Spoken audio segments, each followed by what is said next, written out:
দুনিয়ার বিভিন্ন সকল বিষয়েও নবীজির চাইতে সৌন্দর্যময় আর কারো মধ্যে ছিল না, কিয়ামত পর্যন্ত আসবে না। তিনি সবচেয়ে সুন্দর। তিনি হাসলেও সুন্দর, তিনি কাঁদলেও সুন্দর, তিনি হাঁটলেও সুন্দর, তিনি বসলেও সুন্দর, তিনি কথা বললেও সুন্দর, তিনি চুপ থাকলেও সুন্দর। সাহাবায়ে কেরাম অপলোক নহনে তাকিয়ে তাকিয়ে নবীজির চেহারা মুবারকের সৌন্দর্য দেখতেন। নবীজির একজন মহিলা সাহাবী হযরত উম্মে সুলাইম, আনাস রাদিয়াল্লাহু তাআলা আনহুর মা উম্মে সুলাইম রাদিয়াল্লাহু তাআলা আনহা, উনি একদিন পূর্ণিমার চাঁদের রাতে ওনার বাড়ির উঠানে নবীজি দাঁড়িয়ে আছেন।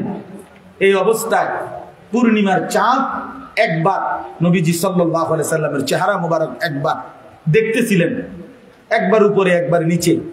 আল্লাহ নবী সাল্লাল্লাহু আলাইহি ওয়াসাল্লাম বললেন, উম্মে সুলাইম তুমি কি দেখছো? তখন তিনি বললেন, ইয়া রাসূলুল্লাহ, আল্লাহর কসম আমি দেখছিলাম পূর্ণিমার ওই চাঁদ বেশি সুন্দর নাকি আপনার চেহারা মুবারক বেশি সুন্দর? ফাওয়াল্লাহি লা আনতা আহসানু ইলাইয়া মিনাল কামার, আল্লাহর কসম আমি সিদ্ধান্ত দিলাম আপনি আমার কাছে আকাশের ওই পূর্ণিমার চাঁদের চাইতেও অনেক বেশি সুন্দর, অনেক বেশি সুন্দর। আপনি সুন্দর, আপনি অনেক সুন্দর। এক সাহাবীকে জিজ্ঞেস করছে, আপনি বলেন তো নবীজি কেমন ছিলেন? তিনি বললেন, আমি বলি শোনো, নবীজি ছিলেন এমন যাকে একবার দেখলে আবার দেখতে মন চায়, দ্বিতীয়বার দেখলে প্রথমবারের চাইতে আরো সুন্দর মনে হয়। যত তারে দেখি, যত তারে দেখতাম, ততই প্রতিবার আগের বারের চাইতে আরো বেশি সুন্দর, নতুন নতুন মনে হয়। আরেক সাহাবীকে বলছে, আপনি বলেন নবীজি কেমন ছিলেন? ওই সাহাবী বলছেন কাসিমুল ওয়াজহ।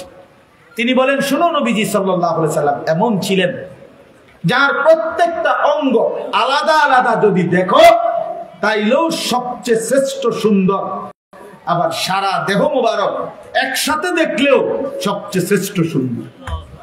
প্রতি অঙ্গেও তিনি সেরা, সারা অঙ্গেও তিনি সেরা।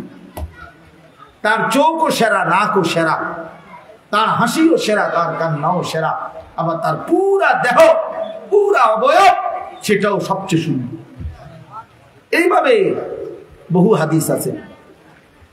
নবী সাল্লাল্লাহু আলাইহি সাল্লামের এক এক সাহাবী নবীজির এমন বর্ণনা দিয়েছেন, পাগল করা বর্ণনা, কলিজা ছিঁড়া বর্ণনা। হযরত হাসান ইবনে সাবিত রাদিয়াল্লাহু তাআলা আনহু, তিনি একদিন মিম্বরের মধ্যে দাঁড়িয়ে নবীজির সামনে, নবীজি সাল্লাল্লাহু আলাইহি সাল্লাম উপস্থিত, এই অবস্থায় নবীজির দিকে তাকিয়ে কবিতার আকারে বলছেন, ওয়া আহসানু মিনকা লাম তারা কাত্তু আইনি, হে নবী আপনার চাইতে সুন্দর আমার এই দুই নয়নে আমি আর কাউকে দেখিনি। এরপরে বললেন, কেন দেখি নাই জানেন? ওয়া আজমালু মিনকা লাম তালিদিন নিসাউ, কারণ আপনার চাইতে সুন্দর কোন মা, কোন বাচ্চাই কোনদিন প্রসব করেনি। এমন সুন্দর কোন বাচ্চাই এই জমিনে আর মায়ের পেট থেকে প্রসব হয় নাই। খুলিকতা মুবাররাআম মিন কুল্লি আইব, আপনাকে আল্লাহ তাআলা সমস্ত ত্রুটি থেকে পবিত্র করেই বানিয়েছেন। কাআন্নাকা কাদ খুলিকতা কামা তাশাউ, এটার অর্থ তো আরো সুন্দর। তিনি বলেন, যেন আল্লাহ আপনাকে বানিয়েছেন আপনার মনের মতো করে। এই কথার দুই অর্থ, হয় আল্লাহ নিজে মনের মতো করে আপনাকে সাজিয়েছেন, অথবা যেন আপনাকে সাথে নিয়ে আপনাকে সাজিয়েছেন। এত সুন্দর ছিল। এরকম কত বলবো সাহাবায়ে কেরামের বর্ণনা। সাহাবায়ে কেরাম কাছে থেকে নবীজিকে দেখছেন। আমরা হাদিসে পড়ছি, বাবা নবীজি সাল্লাল্লাহু আলাইহি সাল্লামের চুল দাড়ি পাকছে, সাহাবীরা এইটা পর্যন্ত গুনে রাখছে যে নবীজি সাল্লাল্লাহু আলাইহি সাল্লামের ইন্তেকাল পর্যন্ত সর্বমোট 20টা চুল দাড়ি, 20টা গুনা গুনা পাকছে, সাদা হয়েছে। মানে কি নজর সাহাবীদের যে কয়টা চুল পাকছে। মুহাম্মদ আরবির সাহাবীরা এটা পর্যন্ত প্রিয়তমের গুনে গুনে রাখছে। এত নজর দিতেন, এত এভাবে তাকায় থাকতেন। এভাবে তাকাই, এক এক বিন্দু এক এক নড়াচড়া সাহাবায়ে কেরাম জান দিয়ে অনুসরণ করতেন। আমরা হাদিসে পড়ছি হযরত আব্দুল্লাহ ইবনে ওমর রাদিয়াল্লাহু তাআলা আনহুমা, তিনি মদিনা থেকে মক্কার উদ্দেশ্যে প্রতি বছর নবীজির ইন্তেকালের পরেও যখন হজে যাইতেন, হজ করার জন্য, তো নবীজি সাল্লাল্লাহু আলাইহি সাল্লাম যে বছর মদিনা থেকে হজ করতে গেছিলেন মক্কায় নবীজির জীবনে, তখন উনি সাথে ছিলেন। তো উনি ওই বছর নবীজিকে দেখছে মদিনা থেকে মক্কায় হজ পর্যন্ত। নবীজি পথে কোথায় কোথায় থামছেন, ওযু ইস্তেঞ্জা করছেন, অপেক্ষা করছেন। কিতাবে আমরা নিজে পড়ছি এই সাহাবী আব্দুল্লাহ ইবনে ওমর মৃত্যু পর্যন্ত পরবর্তীতে যতবার হজ করছেন ততবারই নবীজি যেই জায়গার মধ্যে থামতেন, ওইখানে প্রয়োজন না থাকলেও, ইস্তেঞ্জার জরুরত না হলেও তিনি অপেক্ষা করতেন। ওই রকম ভাবে কিছুক্ষণ অপেক্ষা করে এইভাবে থাইমা থাইমা নবীজির অনুসরণ করতে করতে করতে মক্কায় হজ করার জন্য যাইতেন। এই ছিল সাহাবীদের অনুসরণ। ভাইয়া কথা বললেন না ভাই, মোবাইলটা নিয়ে একটা মিনিট মোবাইলটা নামায় রাখেন, আপনাদের হাতের মোবাইল এমনি শুনেন দোস্ত, শুধু ওয়াজ না। ভাইয়া আমি বারবার বলি ভাই, বয়ান তো আলহামদুলিল্লাহ প্রতিদিন হচ্ছে। দোস্ত আমার প্রতিটা মাহফিলের ইন্তেজামের মধ্যে কষ্ট আছে রে ভাই। একটা একটা করে টাকা উঠায়, দুইটা টাকা উঠায়, পাঁচটা টাকা দেয়, কেউ 10টা টাকা দেয়, কেউ প্রত্যাখ্যানও করে, আচ্ছা পরে আইয়েন, ঘুরে আইয়েন, অন্যায়, আচ্ছা দিমু তো, আমি কি জায়গা নি, ঠিক কিনা বলেন না? কত জাতের, কত রঙের, কত সময় লজ্জা পাইতে হয়, শরমও পাইতে হয়।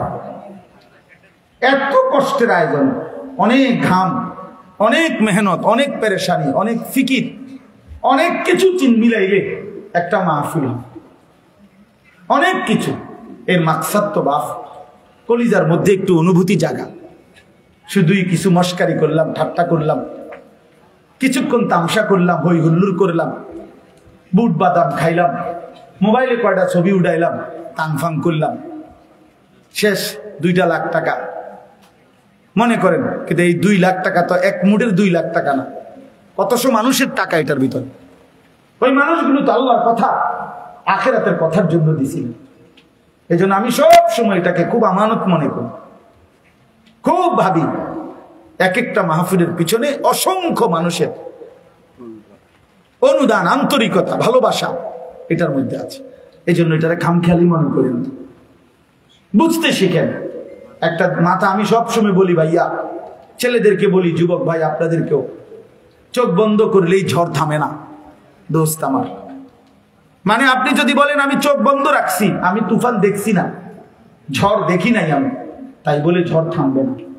তার মানে আপনি মাথা নোয়া ফেললেই, আপনি যদি বলেন আমি খেয়াল করলাম না আর কি, হুজুরের কথা পাত্তা দিলাম না আর কি, ওলামায়ে কেরামের কথা গুরুত্ব দিলাম না আর কি, খোদার কসম বন্ধু, এই কারণে আখিরাতের বিচার, কবরের শাস্তি বন্ধ হবে না। হ্যাঁ, চালাক মনে করেন না নিজের, চালাক মনে করেন। মুরব্বীদেরকেও বলি, জওয়ানদেরকেও বলি, চালাক মনে করেন না কেউ কাউকে। বাদ দুগা ঠিক মতো খাইতে হলে নিজেরে বুদ্ধিমান ভাববেন না। হ্যাঁ, 3 ফুট বিদেশ, আর কি তা আপনারা সমস্যা কি? সাধুয়ানে গপ মারে, বিড়ি খায়, বন দিয়া চা দিয়া ভিজাইয়া খায়, বা গপ কি এক একজন গপের ছুটে দোহানের বাকি মানুষ কাঁফে। উনি বিশাল বেটা, সফল উনি, ওনার 3 ফুট বিদেশ, বাই বিল্ডিং করে ফেলছে, ফার্নিচার সব কিনা হয়ে গেছে, বাজার সদাই করে আরামসে খাইতেছে, মাশাআল্লাহ। মানে সাসার ফুর্তি দুনিয়াতে, যে জন্য আসছিলাম, আমার দুনিয়াতে আসা সার্থক। আসছিলাম 3টা ফুট বিদেশ পাঠাইতাম, আল্লাহ রহমতে 10 জনের দোয়ায় ফুট বিদেশ পাঠাইছি, মেয়েগুলারে বিয়ে দিছি, বাইক বিল্ডিং করছি, নিমসারের লগে কত জায়গা লইছি, ব্যাংকেও আল্লাহ রহমতে কয়টা টাকা জমছে। বাহ, কামিয়াব চাচা, আমনে কামিয়াব, আমনে সাজা গেছে। উনি এখন মানে ওনার ভাবসা এমন, আমার আর কোনো কাজ নাই পৃথিবীতে, আমি আসছি যে উদ্দেশ্যে দুনিয়ায়, আমার দুনিয়া অর্জন হয়ে গেছে। না রে বাপ, যদি জিজ্ঞাসা করি ছেলেগুলো নামাজ পড়ে তো, ছেলের বউরা পর্দা করে তো, মেয়েগুলো পর্দা করে তো, স্ত্রী পর্দানশীল, আপনার ফ্যামিলির মানুষ যতজন সকলে আল্লাহর কোরআন পড়তে পারে তো, ফজরের নামাজ সবাই পড়ে তো, এটা হিসাব দেন, এটা হিসাব দেন। আল মাল ওয়াল বানুন জিনাতুল হায়াতিদ দুনিয়া, রব্বুল আলামিন বলেন মাল এবং সন্তানাদি শুধুই কেবল দুনিয়ার জীবনের সৌন্দর্য, শুধুই দুনিয়া মাটির উপরের অংশ। ওয়াল বাকিয়াতুস সালিহাতু খায়রুন ইনদা রাব্বিকা সাওয়াবান ওয়া খায়রুন আমালা। আল্লাহ বলে যদি বান্দা আখিরাত আর পরকাল থেকে কোনো প্রতিদান পেতে চাও, আমি আল্লাহর কাছে কিছু যদি আশা করো, তাইলে সেটা কেবল as-salihat, নেক আমল, বন্দিগি দেখাও, গোলামি দেখাও, সেজদা দেখাও, সুন্নাতের অনুসরণ দেখাও, আমার বন্ধুর ইত্তেবা অনুসরণ দেখাও, এটা হলো সফলতা। কোরআনুল কারীমে আল্লাহ বলেন ফামান যুহজিহা আনিন নারি ওয়া উদখিলাল জান্নাতা ফাকাদ ফাজা। আল্লাহ বলে শোনো বান্দা, জাহান্নাম থেকে যাকে মুক্তি দেয়া হলো, জান্নাতে প্রবেশ করানো হলো, খোদার কসম আল্লাহ বলেন ফাকাদ ফাজা, সেই কেবল সফল হলো। ওয়ামাল হায়াতুদ দুনিয়া ইল্লা মাতাউল গুরুর। আর শুনে নাও বান্দা, দুনিয়ার জীবন সে কেবলই ধোঁকা, ধোঁকা, ধোঁকা, সব ধোঁকা। ওমা হাদিহিল হায়াতুদ দুনিয়া ইল্লা লাহবুন ওয়া লাইব। আল্লাহ বলে বান্দা শুনে নাও, দুনিয়ার জীবন শুধুই কেবল তামাশা, শুধুই খেলাধুলা। ওয়া ইন্নাদ দারাল আখিরাতা লাহিয়াল হায়াওয়ান। আর আখিরাতের ঘর জান্নাত, সেটাই কেবল জীবন। লাহিয়াল হায়াওয়ান অর্থ জিন্দেগি, বেঁচে থাকার সার্থকতা, জীবনের সার্থকতা যখন মিলবে জান্নাত। লাউ কানু ইয়ালামুন। আল্লাহ বলেন হায় বান্দা যদি বুঝতা, এটা যদি বুঝতা বান্দা ভালো হতো, কিন্তু বুঝলা না। বুঝলা হুদা বাতের থালা, ভাত, ভাত কতটি খাইতে সফল, খাট পালং সোফা ফার্নিচার, চাকরি ব্যবসা, আয় রোজগার, দালান বিল্ডিং, এটাকেই তোমরা সফলতা। গাররাতকুমুল হায়াতুদ দুনিয়া। আল্লাহ বলছে দুনিয়া তোমাদেরকে ধোঁকা দিল। দুনিয়া বহুজনকেই ধোঁকা দিছে। তুমি দুনিয়ারে খুব কামড়াইয়া ধরছিলা, দুনিয়ারে টাইট করে ধরছিলা। তুমি সয়েল টেস্ট রিপোর্ট করে একেবারে বুয়েটের ইঞ্জিনিয়ার দিয়া বিল্ডিং এর মজবুতির জন্য যেন তুমি কোনোদিন না মরো, যেন কোনোদিন তোমার এই ঘর থেকে বাহির না করে, এই জন্য খুব হ্যাপি করে ফাইলিং কইরা এরপরে বিল্ডিং বানাইছো। এভাবে দুনিয়ারে তুমি আঁকড়াইয়া ধরতে চাইছিলা। দুনিয়া সত্যি সত্যি একদিন একটা লাথি মাইরা তোমারে কবরে ফালাইয়া দিয়া বলবে বেঈমান, আমি যদি থাকতে দিতাম তাহলে তো তোর দাদারেও থাকতে দিতাম, তোর বাপেরও থাকতে দিতাম, তোর পূর্বপুরুষকেও থাকতে দিতাম। আমি কাউকে থাকতে দেই নাই, কেউ মরতেও চায় নাই, তোরে থাকতে দেবো কেন বেঈমান? কে তোরে বোকা বানাইলো? কে তোরে ধোকা দিল? তুই কেন আমারে আঁকড়াইয়া ধরলি? দুনিয়া তুই জানো না আমি এখানে কাউরে থাকতে দেই না? আমার দাদা মরলো কেন? বেকুবা ছিল এই কারণে। কেন কথা বলেন না কেন মিয়া? আমার দাদা মরলো কেন? বেকুবা ছিল দেখে নাকি? আমার বাপ মরলো কেন? বেকুবা ছিল এই কারণে না? আমনে সালাক, আমনে মরতেন না, মরতেন না।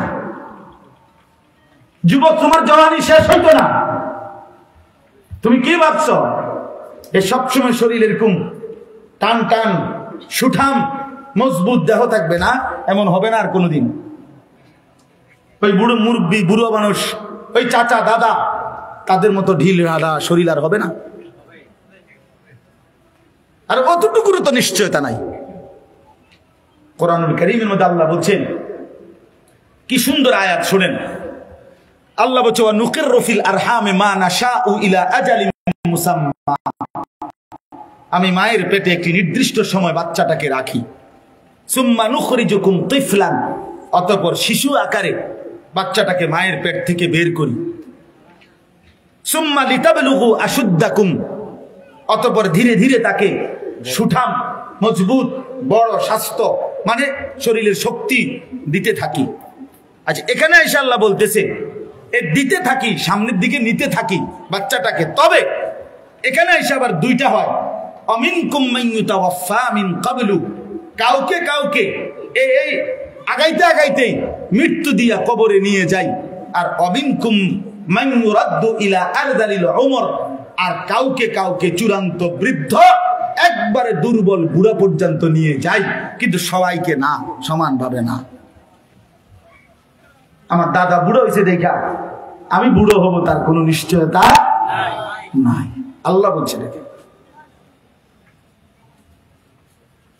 এই জন্য সব জওয়ান বুড়া হয় না। একজন বিশ্ববিখ্যাত বুজুর্গ ছিলেন হযরত হাসান বসরি রাহমাতুল্লাহি আলাইহি। তিনি একদিন যুবকদেরকে লক্ষ্য করে বলছিলেন, ইয়া মাশারাশ শাবাব, যুবক ভাইরাও শোনো। তিনি বলছেন, হে নওজওয়ানরা শোনো, ইন্নাজ যারআ ক্বাদ তুদরিকুহুল আহাতু ক্বাবলা আন ইয়াবলুগা। উনি বলছে বহু ধান, বহু ফসল, বহু ফুল পরিপক্ক হওয়ার আগেই, পূর্ণতায় পৌঁছবার আগেই রোগ ব্যাধি জীবাণু ইত্যাদি কিছুর কারণে ঝরে যায়। মনে রেখো, ঝরে পড়ে। এক গাছের মধ্যে যত মুকুল ধরে তত পরিমাণ আম হয় না, হয় কি ভাইয়া? তো এটাই উনি বুঝাইলেন, এটাই উনি বুঝাইলেন। মানুষ যে পরিমাণ ধান লাগায় ওই পরিমাণ ফসল ওঠে না। ওঠে ফসল না। এই জন্য তিনি বলছেন, যুবক ধোঁকা খাইও না। আবার মুরব্বীদেরকে বলছেন, ইয়া মাশারাশ শুয়ুখ, হে মুরব্বী বৃদ্ধগণ, হে বুড়োগণ। কি বললেন? উনি প্রশ্ন করছে বয়স্কদেরকে, যে প্রশ্ন করছেন, মা ইউনতাযারু বিয-যারঈ ইযা বালাগা, কয় যে কোন ধান যদি পাইকা যায়, বলেন তো আর কাজ কি বাকি থাকে? জিজ্ঞাসা করছেন হাসান বসরি রাহমাতুল্লাহ। বয়স্ক লোককে বলছে, বয়স্কদেরকে, যে ধান যখন পাইকা যায় তখন আর বাকি থাকে কি? অন্ত কি বাকি থাকে? কথা বলেন না, কি বাকি? হ্যাঁ, ক্বালু আল হাসাদ। তো কিতাবে আছে যে ওই মুরব্বীরা বয়স্করা বলল যে আর কাটাটা বাকি থাকে। তিনি বললেন, ঠিক, আপনারা বয়স্ক, আপনাদের আর মরণটা বাকি। আর মরণটা বাকি, কাটাটা বাকি না। কাজেই আপনারাও হায়াত কাজে লাগান। যুবক, আপনিও হায়াত কাজে লাগান। আপনাদের কাছে আমি অনুরোধ করছি, আমার এই আয়াতের মূল বক্তব্য এই কথাটাই। আল্লাহ তাআলা বলছেন, বান্দা এবার আয়াতের মধ্যে আসেন, ইন কুনতুম তুহিব্বুনাল্লাহ, যদি তোমরা আল্লাহকে ভালোবাসতে চাও। এই কথার আগে একটু ব্যাখ্যা করেন। এক মুমিন, এক মুসলমান, আমরা যারা এখানে বসছি আলহামদুলিল্লাহ, আমরা সবাই নিজেকে মুমিন পরিচয় দেই কিনা? কথা বলেন না কেন? সবাই বলি তো না? এক মুমিন, এক ইমানদার যে নিজেকে মুমিন পরিচয় দেয়, কোরআন কারীমের মধ্যে আছে, আল্লাহ তাআলা বলছেন, সেই মুমিনের নিকটে, সেই ইমানদারের কাছে সবচেয়ে প্রিয় জন, সর্বোচ্চ ভালোবাসার জন হবে আল্লাহ। কে? মুমিনের প্রথম ভালোবাসা আল্লাহর প্রতি। মুমিনের প্রথম ভালোবাসা কার প্রতি? আবার বলেন, কার প্রতি? এটা কোরআনের আয়াত। ওনে ঠেলাঠেলির কিছু নেই, ধাক্কাধাক্কির কিছু নেই, সরাসরি কোরআনের আয়াত। আল্লাযীনা আমানু আশাদ্দু হুব্বান লিল্লাহ, সাফ আয়াত। আল্লাহ তাআলা বলেন যারা ঈমানদার, ও ভাই কথা বলেন, এই ছেলে, ওই বেটা সামনে দাঁড়াইয়া কথা বলো কেন? তুমি আরো দূরে যাইয়া কথা কইতে পারো না? হ্যাঁ যাও, তোমার কথা বাকি থাকলে আরো দূরে যাও মিয়া, মেইন রোডে অনেক জায়গা আছে মিয়া।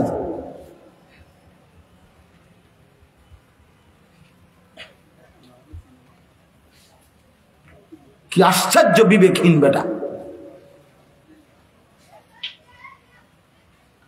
কতক্ষণ ধরে দেখেন কাবজাব করতে আছে। এই যে এতক্ষণ ধরে এতগুলো আওয়াজ এখান থেকে হয়েছে না, এই যে এখন মনে হয় ঠান্ডা। কি অর্থ আছে এটা? তুমি ওখানে বুট বাদামের দোকানে কত ফালতু মানুষ ঘুরতে আছে, মনে না ঘুরবা গিয়া? এটা তো জীবনের নিয়মে, আমরা তো প্রতিনিয়ত বুঝি এটা। আসমান ওয়ালার ফয়সালা ছাড়া এই কলিজার ভিতরে একটি শব্দ ঢুকেও না, এই জবান একটি কথা বলতেও পারে না। আলো পাবে কে? রবের ফয়সালা যার উপরে সে। গন্তব্যের সন্ধান পাবে কে? আখিরাতের মঞ্জিল খুঁজে পাবে সে। রব্বে করিম ফয়সালা করবেন যার জন্য। এটা শুধুই আল্লাহর ফয়সালা। আবু তালেবকে আপনারা শুনছেন না? নবী সাল্লাল্লাহু আলাইহি সাল্লাম কি পরিমাণ আহাজারি করছে কালেমা পড়াইতে। 38 বছর নবীজির, 38 বছর অভিভাবক, 12 বছর থেকে 50 বছর নবীজির যখন বয়স, এই 38 বছর নবীজির অভিভাবক ছিল আবু তালেব। সুখে দুঃখে বিপদে আপদে আগলাইয়া রাখছে নবীজিকে, কিন্তু ঈমান আনেন। শেষ বয়সে, শেষ মুহূর্তে, ইন্তেকালের পূর্ব মুহূর্তে নবী সাল্লাল্লাহু আলাইহি সাল্লাম খুব বেশি আহাজারি করছে। চাচা কালেমাটা পড়েন চাচা। আবু তালেব বলছে না, পড়বো না, আমি বেইজ্জতি হবো মানুষের কাছে। আল্লাহ নবী সাল্লাল্লাহু আলাইহি সাল্লাম বললেন, চাচা তাইলে কানে কানে বলেন, আমি কেউ রে কোনোদিন দুনিয়াতে আর বলবো না, শুধু হাসরের ময়দানে বলবো, আল্লাহর সামনে সাক্ষী দেবো আমার চাচা কালেমা পড়ছে। কয় না, শূন্য লাগবো মানুষ, বলবো না। আল্লাহ নবী সাল্লাল্লাহু আলাইহি সাল্লাম চোখের পানি ফেলতে ফেলতে বললেন, চাচা তাইলে কমপক্ষে আমি বলি কালেমাটা, আপনি কদ্দুর শুধু মুখটা নাড়েন, ঠোঁটটা নাড়বেন শুধু। ওফ, কি পরিমাণ আবদার করছে। আবু তালেব বলছে না, ঠোঁটও নাড়তাম না। তখন আল্লাহ নবী সাল্লাল্লাহু আলাইহি সাল্লাম, ওরা নিজে পড়ছি, আল্লাহ নবী সাল্লাল্লাহু আলাইহি সাল্লাম বলে, চাচা আপনি ঈমানবিহীন মরলে আগুনের মধ্যে পুড়বেন, আমি কেমনে সহ্য করবো চাচা? এই তখন আবু তালেব একটা সাংঘাতিক কথা বলছে, আমাদের সবার জন্য এটা শিক্ষারে ভাই। আবু তালেব একটা ভয়ানক কথা বলছে, আন-নারু খায়রুম মিনাল আর, এই শব্দটা আবু তালেব বলছে। আবু তালেব বলছে, মুহাম্মদ, মানুষের কাছে লজ্জা পাওয়ার চাইতে আগুনে জ্বলা ভালো। এটা আবু তালেবের কথা। আন-নারু খায়রুম মিনাল আর। এখন আবু তালেবেরটা হনে নাউজুবিল্লাহ কইলেন, আপনি আমার ছেলে যখন, মেয়ে যখন মুসলমানের বিয়ের অনুষ্ঠানের মধ্যে গান বাজায়, ঢোল বাজায়, তবলা বাজায়, নাচে গায়, বেপর্দার উৎসব করে, তখন আপনার কলিজার মধ্যে তো এইটা কিতা করুন, জানি তো, গুনাহ তো জানি, হ্যাঁ গুনাহ তো জানি, আল্লাহ তো ফিটবো, এটা আমার একটা আইডিয়া আছে, হ্যাঁ হ্যাঁ, কিন্তু কিতা করবো, মানুষে তো সমাজে তো চলতে হইব, পোলাপানের একটা আউস, পোলাপানের একটা শখ, এই কথা বলে না? এই কথার ওই কথার মধ্যে তফাৎ কি? কিছু নেই, একবারে বলে। এই কথার ওই কথার মধ্যে পার্থক্য কি? যে বুঝি তো বুঝি, অনেক দেখবেন অনেক মানুষ আছে চালাক, মানে মাতালারে যে এমন চালাক, বুঝি কথাটি বালায় কয়, হুজুর আমরা লাগে কয় কথা ঠিকই, কিন্তু পারি না, সারে না। আর যদি আমরা কোন আর 2 টুকরা গোস্ত দিই, হ্যাঁ মাশাআল্লাহ, আগের মতো সেই রুচি নাই, আচ্ছা দাও, এরপরে দাও, আগের মতো রুচি নাই। আল্লাহ দয়া করছে যে আগের মতো রুচি নাই আপনার, এইটাও আল্লাহর মেহেরবানি, নাহলে আর কেউ খাইতে পারলো, নইলে আপনি শেষ করলেন। মানে দুনিয়া ভোগ করার ব্যাপারে 100 বুঝে, আখিরাতের কথা বললে এই সমস্ত 9-6 কথা বলে। বলেন নাউজুবিল্লাহ, বলেন নাউজুবিল্লাহ। আরে ভাই, জিন্দেগির উপরে রহম করেন, নিজের উপরে রহম করেন, নিজের বরবাদ করেন না বাপ। দুনিয়া আপনি যাই পারছেন করছেন, ছেলে মেয়ে স্ত্রী সন্তানের জন্য সবকিছু গুছাইয়া যদি নাও দিতে পারেন, খোদার কসম কোনো অসুবিধা হবে না। আপনি বললে আবার জিফুতে কামাই করব, এতিম সন্তানও বড় হয়, এতিম বাচ্চাও ধীরে ধীরে বাড়িঘর করে, বিয়ে শাদী করে, একসময় দাঁড়ায় যায়, কিচ্ছু হয় না। আপনি মরলেও পৃথিবীতে বাজার চলবো, ব্যবসা চলবো, চাঁদ উঠবে, সূর্য উঠবে। আপনি চললেও আপনার, মরলেও আপনার ফুতে কামাই করব, আপনার ফুতে নাতিয়ে কামাই করব, পৃথিবীর উপার্জন বন্ধ হবে না। কিন্তু আপনি মরলে আর খোদার কসম নেক আমলের আর সুযোগ পাবেন না।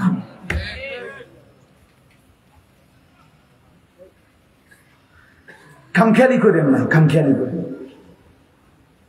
চালাক মনে করেন না নিচে। সবাইকে বলি, আমাকেও বলি, ফিকির চাই বাবা। কেন আল্লাহকে নারাজ করবেন? কেন রাসূলুল্লাহ সাল্লাল্লাহু আলাইহি ওয়াসাল্লামের সুন্নাত মানবেন না কেন? এই জন্য আল্লাহ তাআলা বলেন, একজন মুমিনের সবচেয়ে বেশি ভালোবাসা কার প্রতি? আল্লাহ। বলেন না কার প্রতি? তাহলে আল্লাহ বলেন, ইন কুনতুম তুহিব্বুনাল্লাহ, যদি আল্লাহকে ভালোবাসতে চাও। এখন আল্লাহকে ভালোবাসা আমাদের দায়িত্ব কিনা? কথা বলেন না, দায়িত্ব কিনা? হ্যাঁ, এটা তো আল্লাহর দাবি, আল্লাহর চাওয়া এটা, যে ঈমানদার মানে আমাকে সবচেয়ে বেশি ভালোবাসবে, আমাকেই ভালোবাসবে, আমাকেই ভালোবাসবে। কোরআনে আছে, আল্লাহ বলেন আমি কেমন বান্দা চাই? আল্লাহ বলেন ইউহিব্বুহুম ওয়া ইউহিব্বুনা, আমি এমন ঈমানদার চাই যারা আমাকে ভালোবাসবে, আমিও যাদেরকে ভালোবাসবো। আল্লাহ কোরআনে বলেন এই ভালোবাসা যদি চলতে থাকে মৃত্যু পর্যন্ত, আমিও ভালোবাসি, বান্দাও ভালোবাসে, বান্দাও আমাকে মনে রাখে, আমিও তাকে মনে রাখি। আল্লাহ বলেন মৃত্যুর মুহূর্তে আমি আল্লাহ এমন প্রিয় বান্দাকে আমি নিজেই ডাক দেব, ইয়া আইয়াতুহান নাফসুল মুতমাইন্না ইরজিই ইলা রাব্বিক রাদিয়াতাম মারদিয়া। আমার প্রিয় বান্দা চলে আসো আমার কাছে, আমিও তোমার উপরে খুশি, তুমিও আমার উপরে খুশি। हम यहां से तुम वहां से दोनों जानिब से इशारा हुआ। আমি এখান থেকে তিনি সেখান থেকে, দুই দিক থেকে ইশারা, ইঙ্গিত, একে অপরের উপরে রাজি। বান্দা বলে আল্লাহ আমি আপনার উপরে রাজি, আল্লাহ তাআলাও বলে বান্দা আমিও তোর উপরে রাজি। বান্দা বলে আল্লাহ আমি আপনাকে ভালোবাসি, আল্লাহ বলে বান্দা আমিও তোকে ভালোবাসি। এমন যখন হয়েই যায়, আল্লাহ বলে দুই দিকের ভালোবাসা যখন কমপ্লিট, এবার বান্দা চলেই আসো, আর থাকতে হবে না দুনিয়া। আইসা বল, আও বান্দা আমার কাছে চলে আসো, আমার কাছে চলে আসো। এই জন্য ইন কুনতুম তুহিব্বুনাল্লাহ, আল্লাহকে যদি ভালোবাসতে হয় বাবা, আল্লাহকে যদি পেতে হয়, আল্লাহকে পাইতেই হবে, আল্লাহকে রাজি করতেই হবে। আল্লাহ কোরআনে বলছে ফামান কানা ইয়ারজু লিকা রাব্বিহ, তোমরা যারা আখিরাতে আল্লাহর সাক্ষাৎ পেতে চাও, তাহলে আল্লাহর সাক্ষাৎ পাইতে হবে। আল্লাহকে পেলেই জান্নাত পাবে, জান্নাত পেলেই আল্লাহকে পাবে। কথা বুঝছেন না? যে জান্নাতি সে আল্লাহর দিদার পাবে, যে আল্লাহর দিদার পাবে সে জান্নাত হবে। তাহলে আল্লাহকে পেতেই হবে। আল্লাহকে হারিয়ে পৃথিবী পেলে কিছুই পাওয়া হয় না। কেউ যদি আল্লাহকে বাদ দিয়ে গোটা পৃথিবী 10-12 পায়, খোদার কসম সে কিছুই পায়, কিছুই পায়। দুনিয়া বারবার ধোকায় দেয়, দুনিয়া কি দেয়? ধোকায়, দুনিয়া ধোকায়। 16 বছরের সাজানো সংসারও নিমিষেই তছনছ হয়ে যায়, তছনছ হয়ে। দুনিয়া ধোকাই দেয়, দুনিয়া ধোকাই দেয়।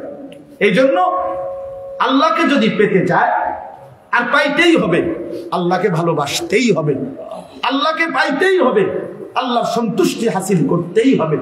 কোরআনে আল্লাহ বলছে ওয়ারিদওয়ানুম মিনাল্লাহি আকবার, আল্লাহর সন্তুষ্টি হলো সবচেয়ে বড় সম্পদ। ওয়ালা যিকরুল্লাহি আকবার, আল্লাহ বলছে আল্লাহর জিকির এটাই হচ্ছে আকবার, সবচেয়ে বড় সম্পদ। তো আল্লাহ বলেন এবার তুমি যদি সিদ্ধান্ত নাও যে আল্লাহ আমি আপনাকেই চাই, আপনাকে পেতে চাই। আমাদের ভারতীয় উপমহাদেশের একজন বড় বুজুর্গ ছিলেন সাইয়্যিদুত তাইফা হাজী ইমদাদুল্লাহ মুহাজিরে মক্কি রাহমাতুল্লাহি আলাইহি।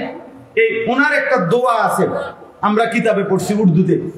উনি যখন দোয়া করতেন তো দোয়ার মধ্যে উনি বলতেন, কোই তুঝসে কুছ और कोई कुछ मांगता है मैं हूं तुझसे या रब तलबगारे तेरा।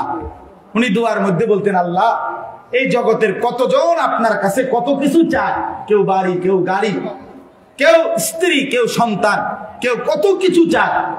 তিনি বলেন, আল্লাহ আমি আপনার কাছে मैं हूं तुझसे या रब, আমি আপনার কাছে হে মাওলা তলবগারে তেরা, আপনি আল্লাহকেই পেতে চাই, আপনার কাছে আপনাকে চাই। আপনার কাছে কাকে চাই? আল্লাহ তাআলা বলেন, আমার বান্দা যদি আমাকে পেতে হয়, আমাকে চাইতে হয়, যদি জান্নাত পাইতে হয়, যদি পরকালের মুক্তি পাইতে হয়, যদি কবরের সফলতা পাইতে হয়, যদি মুনকার নাকিরের প্রশ্নের জবাব দিতে হয়, সব কথা একসাথে আখিরাতের সমস্ত সুখ শান্তি সফলতা নিরাপত্তা যদি মিলতে হয়, আল্লাহ বলে ফাত্তাবিউনি ফাত্তাবিউনি ফাত্তাবিউনি, আমার বন্ধুকে অনুসরণ করো, আমার বন্ধুকে অনুসরণ করো, আমার বন্ধুকে অনুসরণ করো। হাঁটা চলা উঠা বসা, আচরণ উচ্চারণ, লেনদেন, খাওয়া পড়া, আহার নিদ্রা, চলন বলন, ঘর বাজার সংসার স্ত্রী সন্তান, দেশ জাতি রাজনীতি, সমস্ত কিছুর মধ্যে রাতের অন্ধকারে দিনের আলোতে, একাকী কিংবা প্রকাশ্যে, লোক সম্মুখে কিংবা সঙ্গোপনে, আল্লাহ তাআলা বলেন একজনকেই অনুসরণ করো, তিনি আমার প্রিয় বন্ধু মুহাম্মদুর রাসূলুল্লাহ সাল্লাল্লাহু আলাইহি ওয়াসাল্লাম। তাকেই অনুসরণ করো, তাকেই অনুসরণ, তাকেই অনুসরণ। এজন্য দোস্ত আমার, বন্ধু আমার, বাপ আমার, যুবক ভাই আমার, আমি সহ সবার কাছে রবিউল আউয়াল মাসে আমাদের এটাই বক্তব্য। চলেন, সিদ্ধান্ত নেই। জীবনে মানুষ মাত্রই অনুসরণ করে, মানুষ সমাজবদ্ধ জীব, মানুষ অনুকরণ প্রিয়, এটা মানুষের রক্তের সাথে অস্তিত্বের সাথে মিশা। মানুষ অনুসরণ করে, কাউকে না কাউকে অনুকরণ করে। আমার 3 বছরের মেয়ে সেজদা দিলে বাসায়, তো ওই বাচ্চার মা সেজদা দিলে ওই সামনে গিয়া সেজদা দেয়, এর কারণে অনেক সময় সেজদা দিতে পারে না, ওই হে অনুকরণ করে, সে অনুসরণ করে। আমার এই বাচ্চা যতবারই ঘরের বাইরে যাইতে হয়, হিজাব হিজাব হিজাব, এটা বারবার বলে হিজাব হিজাব হিজাব, আব্বু হিজাব, ওইটা রাখবে মাথাতে, এটা না দিলে আমি কই নিলেও এটা বাইরে। ওই যে সে দেখছে তার বোন, আমার বড় মেয়ে, আমার বিবি, তার দাদি, তার নানি, সবাই দেখছে সবাই হিজাব পরে, তো সে বুঝছে এটাই পোশাক। মানুষ অনুসরণ করে, ছোট হোক বড় হোক, মানুষ অনুকরণ করে। প্রত্যেকটা ছেলের চুলের মধ্যে কারো না কারো অনুসরণ আছে, প্রত্যেকটা যুবকের ফ্যাশনের মধ্যে কারো না কারো অনুসরণ আছে, প্রত্যেকটা মানুষের চলাফেরা ঘর সাজানোর মধ্যে অনুসরণ আছে। অনুসরণ মানুষের একটা স্বভাবজাত বিষয়। তো আল্লাহ বলেন অনুসরণ যেহেতু তুমি করতেই আসো, কাউকে না কাউকে যেহেতু তুমি অনুকরণ করোই, তো সেটা আমার বন্ধুকে করলে অসুবিধাটা কি? কথা বুঝেন নাই? সেটা নবী সাল্লাল্লাহু আলাইহি সাল্লামকে করলে অসুবিধা কোথায়? কেন, কি সমস্যা বলেন? নবী সাল্লাল্লাহু আলাইহি সাল্লামের কোন যোগ্যতাটা কম? নাউযুবিল্লাহ, বলেন না কেন? আজকে 1450 বছর ধরে বন্ধু শত্রু, আপনজন দুশ্মন, কাছের জন দূরের জন, সবাই এই নবীর জিন্দেগি পরীক্ষা করছে, করছে কিনা বলো? নবীজি সাল্লাল্লাহু আলাইহি সাল্লামের জীবনের উপরে গবেষণা শুধুমাত্র মুসলমান মুমিন আলেম ওনারাই করে না, জি না, জি না, সমস্ত কাফের বেঈমান গবেষক বুদ্ধিজীবী পণ্ডিত নাস্তিক মুরতাদ সবাই মুহাম্মদ সাল্লাল্লাহু আলাইহি সাল্লামের জীবনী খুইটা খুইটা একবারে মাইক্রোস্কোপ যন্ত্র লাগাইয়া পরীক্ষা করছে। কিন্তু বারবার বন্ধু পরীক্ষা করলো, শত্রু পরীক্ষা করলো, মুহাম্মদে আরবি প্রতিবার জিতেই গেছে, গোল্ডেন এ প্লাস পাইছে। তিনি প্রথম স্বামী গোল্ডেন, দ্বিতীয় স্বামী চরিত্রের সর্বশ্রেষ্ঠ উপমা করে পাঠিয়েছি। আপনার হাসি সবচেয়ে সুন্দর, আপনার কান্না সবচেয়ে সুন্দর, আপনার হাঁটার স্টাইল সবচেয়ে সুন্দর, আপনার বসা, আপনার পেশাব পায়খানা, চলা ফেরা, আহার নিদ্রা, রাত দিন সব সুন্দর, সব সুন্দর, সব সুন্দর, সব সুন্দর। এজন্য নিয়ত করেন রাসূলুল্লাহ সাল্লাল্লাহু আলাইহি ওয়াসাল্লামের অনুসরণ, অনুকরণ, সুন্নাতের ইত্তেবা আমরা করব ইনশাআল্লাহ। বলেন ইনশাআল্লাহ। যুবক ভাই বলেন ইনশাআল্লাহ। একটাবারের জন্য নবী সাল্লাল্লাহু আলাইহি সাল্লাম কিভাবে চুল কাটতেন সেভাবে রাখেন, সাহাবায়ে কেরাম কিভাবে চুল কাটতেন সেভাবে রাখেন। প্রিয় নবী এবং সাহাবায়ে কেরাম আল্লাহর প্রিয় বান্দাদের পোশাক কি সেটা দেখেন। কোরআনে আল্লাহ বলছে লিবাসুত তাকওয়া যালিকা খায়র। কোরআনে আল্লাহ বলছে শোনো বান্দা, পোশাক আমি নাজিল করছি। এই মানুষকে পোশাক পরার, এই যে মানুষের গা, তার লজ্জা এবং সৌন্দর্য, এই উভয়ের জন্য পোশাক মানুষের গায়ে লাগাইছেন সরাসরি আল্লাহ। জানেন এটা? জানেন? আরে ভাই জানেননি এটা? কন্যা কেন? কোরআন শরীফের আয়াত এটা, সূরা আরাফের মধ্যে আছে, ইয়া বনি আদম, হে আদম সন্তানগণ, কাদ আনজালনা আলাইকুম লিবাসান, আমি আল্লাহই তোমাদের উপরে পোশাক নাজিল করেছি। ওই যে যেগুলো বই মাত্র কয়, আমরা ছোটবেলায় পড়ছি, মানুষ প্রথমে উলঙ্গ ছিল, শেষে আস্তে আস্তে গাছের ছাল লাগাইছে, এরপরে আস্তে আস্তে লজ্জা ডাকতে ডাকতে এরপরে পোশাক আসছে। মিথ্যু গাঁজাখুরি কথা ছাড়া আর কিচ্ছু নাই। 100 বাটপারি কথা, গাঁজাখুরি কথা, এটা বেটা মিথ্যাবাদীর কথা। এই জন্য এই পৃথিবীর হাজারো কথার মধ্যে আনাইলেন, ফেরেশতাদের সামনে আনলেন তো উলঙ্গ। তো তাইলে তো মানুষ ফইলা ফইলা হাফ প্যান্ট কিনছে, পরে ফইলা কিনছে গাছের ছাল, তো আদম আলাইহিস সালাম কি টাকাও দিছে? তো তাইলে পোশাক ছিল কিনা বলে? তো তাহলে মানব সন্তান পোশাকবিহীন কোনো কালেই ছিল না। কথা, এটা তো যুক্তির কথা। কোরআন শরীফের ডাইরেক্ট আয়াতে আছে, আল্লাহ তাআলা বলছে ইবলিস যখন আদম এবং হাওয়াকে প্রথম নিষিদ্ধ গাছের ফল খাওয়াইলো, তো ওনাদের প্রথম ক্ষতিটা কি হয়েছে? হ্যাঁ, গায়ের পোশাক কি হয়ে গেছে? তো তাহলে পোশাক থাকলে না খুলছে? পোশাক ছিল কিনা আগে বলেন না কেন? তো এই কারণে না এটা খুলে গেছে। তো তাইলে আদিম যুগে মানুষের গায়ে পোশাক ছিল না? আদিম যুগ কোনটা? আদিম যুগ কোনটা? তোমার দাদার যুগ, হ্যাঁ, তোমার 14 গোষ্ঠীর যুগ, তুমি জানো। এই জন্য কোরআন থেকে যারা দিন নেয় না, জীবনের নির্দেশিকা নেয় না, তারা ভুলই করে বাড়বে, ভুল করে বাড়বে। কোরআন কখনোই ভুল তথ্য দেয় নাই, রাসূলুল্লাহ সাল্লাল্লাহু আলাইহি ওয়াসাল্লাম কখনোই ভুল তথ্য দেয় নাই। বৈশ্বিক শিক্ষার মধ্যে অসংখ্য ভালো কথাও আছে, আবার অসংখ্য ভুল তথ্য আছে। এটাও আমরা ইনশাআল্লাহ প্রমাণ করতে রাজি, প্রমাণ করতে রাজি। এই জন্য আমরা আল্লাহ তাআলার এই কথাটাই মেনে নেই ভাইয়া, যে আমরা আল্লাহ তাআলা বলছে বান্দা আমাকে পেতে চাইলে, আখিরাতের মুক্তি চাইলে, জান্নাত চাইলে, তোমাদের কাছে এটাই কথা, অবশ্যই তোমরা আমার বন্ধুকে অনুসরণ করো, আমার রসুলকে অনুসরণ করো। আল্লাহ বলেন, এই শেষ কথা হলো, আল্লাহ বলেন যদি রাসূলুল্লাহ সাল্লাল্লাহু আলাইহি ওয়াসাল্লামের প্রতিটা সুন্নাতের, এই মনে করেন একটা মেসওয়াক, এটাই আপনি শুরু করলেন, আল্লাহ বলেন নগদ 2টা জিনিস দেব। এক, আমি আল্লাহ ভালোবাসবো আর গুনাহ মাফ করব। আমার ভালোবাসা পাইতে থাকবা আর গুনাহ মাফ হতে থাকবে। তো যাকে আল্লাহ ভালোবাসে তাকে জান্নাত দিবে না? যার গুনাহ মাফ হয়ে যাবে সে জান্নাত পাবে না? তো আর কি। আল্লাহু গফুরুর রহিম, আল্লাহ তাআলা বলেন আমি ভীষণ ক্ষমাশীল, আমি ভীষণ দয়ালু। এজন্য আজকে এতটুকুই কথা। আজকে রবিউল আউয়াল মাসে আপনাদের কাছে আমার বিনীত অনুরোধ, আপনারা দয়া করে মেহেরবানি করে, যুবক ভাই আপনাদের কাছে অনুরোধ, পেশাব পায়খানা করে টয়লেট পেপার ব্যবহার করেন, নিজের শরীরটাকে পাক সাফ রাখেন, 5 ওয়াক্ত নামাজ পড়েন, সাজগোজ চলন বলন স্টাইলের মধ্যে রাসূলুল্লাহ সাল্লাল্লাহু আলাইহি ওয়াসাল্লাম সাহাবায়ে কেরামের সুন্নাতের অনুসরণ করেন। বাবা, চাচা, মুরব্বী, আপনাদেরকেও বলি, চায়ের দোকানের আড্ডা বন্ধ করে দেন, বিড়ি সিগারেটের অভ্যাস ছেড়ে দেন। বাপ, নাটক, সিনেমা, টেলিভিশনে নাচ গান দেখা, নর্তকীর ছবি দেখা, আমার বাপ এটা বন্ধ করে দেন। অনুরোধ করছি, হায়াতের এই শেষ টাইমটুকু আল্লাহ তাআলার জিকিরে, তাসবির মধ্যে কাটায়া দেন, নামাজের মধ্যে কাটায়া দেন। পর্দার আড়ালের মা বোন যদি কেউ শুনে থাকেন, আপনাদের কাছে বলি, মা, আপনার ইজ্জত, আপনার পর্দা, আপনার সতীত্ব, আপনার আব্রু, এটা সংরক্ষণ করেন। যে নারীর পর্দা নাই, যে নারীর সতীত্বের ইজ্জতের কদর নাই, যে নারীর পর্দা নাই, বিশ্বাস করেন এটা কোনো বেডিও না, বেডির জাতও না। এটা প্লাস্টিক নলে বালতি বা বদনা টদনা কিছু কোনো বেডি না বেডি জাত না প্লাস্টিক এটা। হ্যাঁ বেপর্দা নারী বেগায়, আত্মসম্মান নাই তার ভিতরে, আত্মমর্যাদা নাই।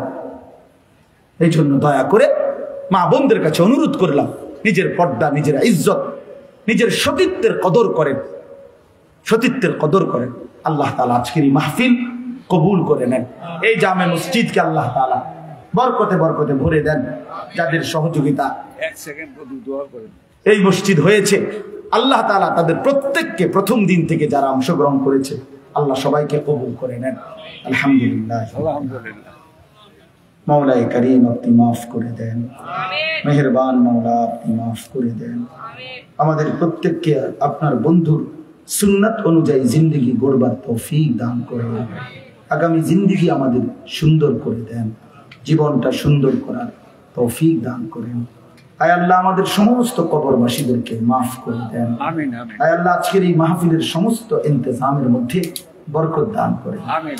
এই মসজিদ খানা প্রথম দিন থেকে এই পর্যন্ত জায়গা দিয়ে, জমি দিয়ে, টাকা দিয়ে, পয়সা দিয়ে, বুদ্ধি দিয়ে, পরামর্শ দিয়ে যারা যখন যত খেদমত করেছে, আল্লাহ সকলকে উত্তম বিনিময় দান করেন।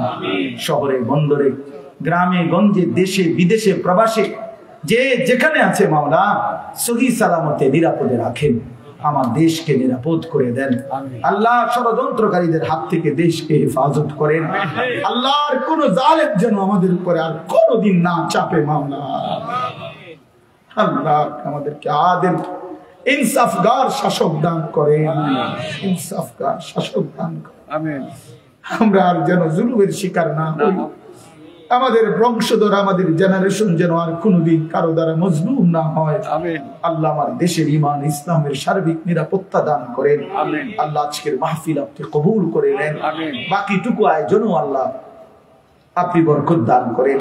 এশার নামাজের পরে আবার যথারীতি বয়ান হবে, আল্লাহ সেই বয়ানগুলো তো আপনি বরকত দান করেন। আমিন। রব্বিল হামহুমা কামা রাব্বায়ানি সগীরা সুবহান রাব্বিকা রাব্বিল ইজ্জাতি আম্মা ইয়াসিফুন ওয়া সালামুন আলাল মুরসালিন ওয়ালহামদুলিল্লাহ। দয়া করে এখন কিন্তু ছুটি না, এখন হলো এশার নামাজ। এই জন্য যে সমস্ত ছেলেরা ভাই মুসলমানের সন্তান, দয়া করে লজ্জা শরম যদি থাকে তাইলে ওযু করে এশার নামাজ পড়লে ভালো।